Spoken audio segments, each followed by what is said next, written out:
Attention! ఇది breaking news కాదు. ఇది మన ఊపిరి గురించి. Breathing news. మనమే పీల్చే గాలి విషంలా మారిపోతుంది. ఇంకా ఎన్ని రోజులు మౌనంగా ఉంటాం? ఇది కాలుష్యం మాత్రమే కాదు. ఇది మన ఊపిరితిత్తుల మీద నడుస్తున్న తీవ్ర ముప్పు. పిల్లలు, మహిళలు, వృద్ధులు అందరూ ప్రమాదంలో ఉన్నారు. మనం ఏమి చేయగలం అనే ప్రశ్న తప్పు. సరైన ప్రశ్న ఎందుకు చేయటం లేదు అని.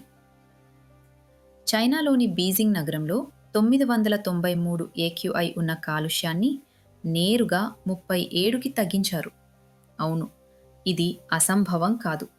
సంకల్పం ఉంటే గాలి కూడా మారుతుంది. మరొక అత్యంత ముఖ్యమైన విషయం, పౌరులుగా మన బాధ్యత కూడా పెద్దదే. చిన్న దూరాలకు బైక్ వద్దు, నడవండి, సైకిల్ వాడండి.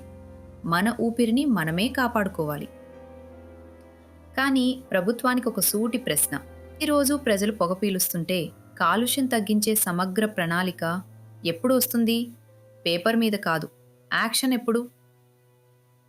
పీటర్ సింగ్, నీనో కౌర్ తమ ఇంట్లో 15,000 మొక్కలు పెంచి ఒక ఆక్సిజన్ హబ్ సృష్టించారు.